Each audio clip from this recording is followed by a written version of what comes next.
Hi folks, this is all the fruit, and here I have yet another of those infamous grapevines of the Americans, or Amerikaner Reben, which were persecuted by the Nazi regime and later and even until today by the European Union, but they're beloved by small wine growers who basically like them for their taste and the simplicity of the cultivation. You don't need to do anything for them, and they will survive for many decades without care.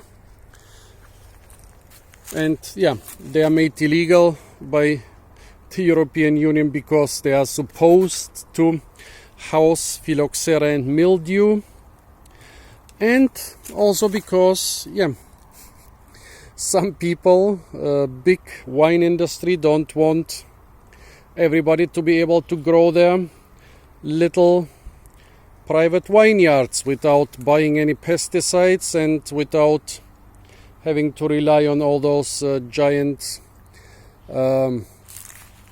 selection of machineries and chemicals and other supplies for taking care of their grapevines. Basically, those grapevines, give them something to grow on, like a piece of wood, or even a tree, or even a hedge, or a shrubbery. They will grow anywhere, and they will survive for decades. Look, this thing, where is it? This grapevine is pretty old. Don't know how old, because usually the root is even older than the oldest branches, but look at that. This is thicker than my arm. Well, the problem is that since those grapevines have been illegal for about over 80 years now, and since there are several American species brought to Germany which also hybridize with local species, and they're also cultivars of those American species, it's quite hard to identify them.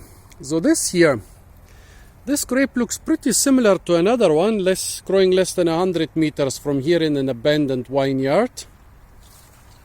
I guess the locals would both call them Rote Americana or Red American. However, this one looks a little bit different and especially tastes different. Well, the leaves of this one are considerably bigger and a lot more, and a lot less lobed. Don't know if this is due to the different properties of the location, or if it's some slightly different version. Well, here you can see what I guess is mildew growing on one leaf. More on this one. Mildew grows on those, but basically they can deal with it because they have co-evolved with it for hundreds of years. I wouldn't have made a separate video about this one, but it tastes quite different from the one that grows nearby. Well, those berries here are not completely ripe, so they are a deep pink or a light purple.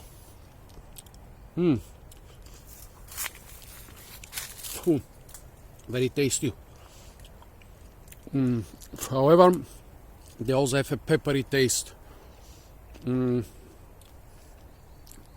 right underneath the skin. Here, by the way, the Oberlin, a hybrid between American and European grapes, which is also illegal, but it's an ancient vine, so you're allowed to keep those. You're just not allowed to plant new ones or to sell the wine. Well, but back to our red American grapes. There are some more ripe ones. Let's see where we can find the most ripe ones. Well, here are some of considerably darker color. And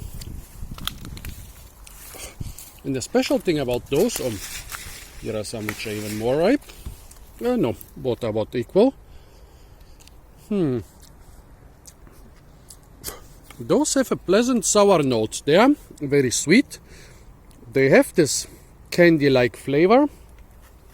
But those have some small, sour,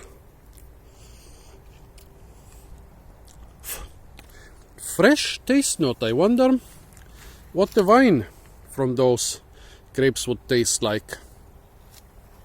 Here once again, the grape wine, the underside. Come on, turn around the underside of the leaves. Somebody knows what this species is, please tell me. Apart from that, stay tuned for a lot more fruit videos from the beautiful city of Heidelberg. And don't forget to like, share, comment and subscribe.